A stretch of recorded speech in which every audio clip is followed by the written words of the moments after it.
بسم اللہ الرحمن الرحیم۔ حضرت محمد رسول اللہ صلی اللہ علیہ وسلم حقوق کے پاسداری کرنے والے سیدنا سہل بن سعد رضی اللہ تعالی عنہ فرماتے ہیں کہ رسول اللہ صلی اللہ علیہ وآلہ وسلم کی خدمت میں کچھ پینے کو لایا گیا۔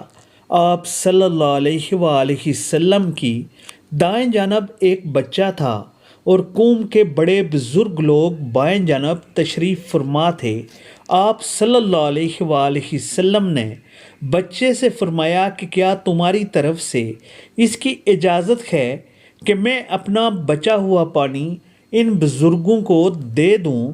تو اس بچے نے کہا کہ نہیں، قسم اللہ کی، میں آپ کے بچے ہوئے ملنے والے اپنے حصے کا ہرگز اظہار نہیں کر سکتا۔